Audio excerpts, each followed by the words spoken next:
So please bow down your head and put ourselves into the holy presence of God. As we all say, in the name of the Father, of the Son, of the Holy Spirit. Amen. Dear Lord, thank you for this day. Guide us as we learn and help us understand our lesson. Amen. In the name of the Father, of the Son, of the Holy Spirit. Amen. Okay, so once again, good morning, class! Okay, so before you take your seats, please pick up some pieces of paper under your chairs. Okay, so you may now take your seats.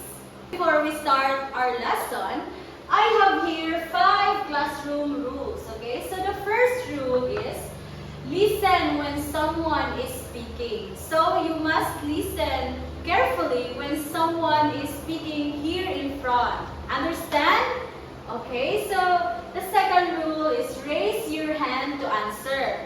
So you must raise your right hand if you want to answer. The third rule is respect everyone. So everyone must be respected, especially the teachers. Then the fourth rule is participate actively. Okay, so the last rule is keep the classroom clean. Okay, so when I enter in this classroom, the classroom must be clean. Understand? Yes. Okay, very good. Before we proceed to our discussion, do you want to play a game? Yes. Okay, so we have a game called guessing game. Okay, so I am requesting everyone to close your eyes for a moment. Now, open them. What help you see? Light. Very good. You see a light when you open your eyes. Now, question. When you go outside, what do you feel? Heat. Excellent! You feel heat when you go outside. And okay, so listen carefully. What did you hear? Sound. Very good. So these are the examples of light, heat, and sound. Okay, so this time, let us understand how heat, light, and sound travels in different ways. Okay, so the first one is light. So light travels in straight lines and it passes through transparent materials. For examples are sunlight and flashlight. Okay, so these are the examples of light. Okay, so now let's proceed to the second one, which is the heat. So when we say heat, travels in 3 ways. So there are 3 ways of heat, which is the conduction, convection, and radiation. So when we say conduction, it can travel through direct contact. So for example, a metal spoon gets hot when left in a hot cup of coffee. Next is the convection. Convection can travel through movement of liquids or gases. So for example, boiling water circulates as hot water rises and cool water sinks.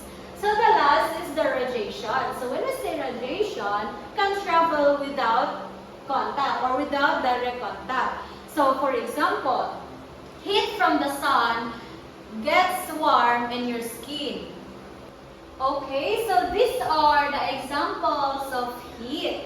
Now let's proceed to the third one, which is the sound. When we say sound, travels through a medium such as air, water, or solid. So this is the example of sound. The voice and the bell. Okay, so anyone who can give me another examples of sound? Yes. Music. Very good. What else? Yes. Radio. Excellent. So those are the examples of sound. Okay, so in summary, we already know the differences between the light, heat, and sound and how it travels. So the first one again is the light. It travels in a straight line, and the example for this is the heat. So it travels in the conduction, convection, and radiation. And we already know the differences between these three. And the example for this is hot spoon. Last is the sound. It travels through medium like air, water, and sound. The example for this is the voice. Are we clear? Yes. Very good. Okay, so question. How do light, heat, and sound travel again? That's good. Light travels in a straight line, while heat travels in conduction, convection, and radiation. And the last is the sound. It travels, or it needs a medium that can travel. So, another question. Why are they important in our daily life? Very good. It is important in our daily life because without this, we can see, we cannot feel, and we cannot hear. Okay, so this time, I will group you into 3 groups. So this will be the group 1, group 2, and group 3. Okay, so each group will be given a different situation. So, for the group 1, your situation is seeing objects during daytime. For group 2, feeling heat from the sun. And for group 3, hearing music from a speaker. So, all you have to do is to identify if it is light, heat, or sound, and explain how it travels. And last is to demonstrate using actions or materials. And then, after answering, you need to choose 2 members of each group to be here in front to explain your answers. Okay, so I will be giving you 3 minutes to finish your work. Okay? Okay, your timer starts now. Okay, time is up. Okay, group 1, who will be your representative? Please come here in front.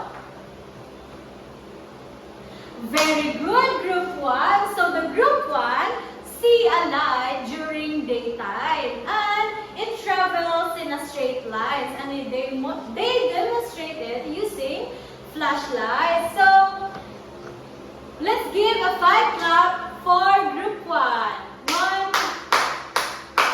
Thank you, group 1. Okay, so how about group 2? Please come here in front. Excellent, group 2. So the group 2 feel heat from the sun and it travels through radiation and they demonstrate it using hand gestures toward the sun. Let's give again a 5 hand clap for group 2. Okay, so how about the last group? Okay, so explain and demonstrate your answer here in front. Very good, group 3. The group 3 hear a sound using speaker and it travels through air and they demonstrated using clap. Okay, so let's give a clap, 3 clap for group 3. Okay, so very good, everyone. Okay, so to measure your understanding, I want you to get 1/4 sheet of paper and answer these following questions. Okay, so get 1/4. 1, 2, 3, 4, 5. Okay, so first, everyone, please read the directions first. Okay, so read each question carefully. Choose the letter of the correct answer from the given choices. Write only the letter of your answer on your paper. Understand? Okay, so question number 1. Light travels in blank. A. Curves. B. Straight lines. C. Zigzag. Okay, number 2. Heat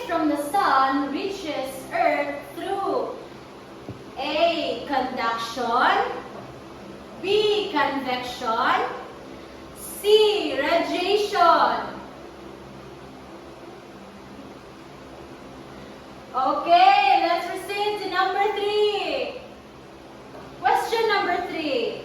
Sound needs blank to travel. A. Vacuum, B. Medium, C. Light. Okay, so number 4 question. Which cannot travel in space? Again, which cannot travel in space? A. Light, B. Heat, C. Sound. Okay, so last question. Which is an example of conduction? Again, which is an example of conduction? A. Sunlight, B. Boiling water, C. Hot spoon. Okay, so please pass all your papers here in front because I will be the one who will be checking on it. Okay, so for your assignment, draw an examples of light, heat, and sound and explain each one of these. Understand? Do this in your science notebook. Okay, very good. Okay, so that's all for today, class. Goodbye and thank you. Goodbye and thank you, Miss Sophia. Okay, so goodbye.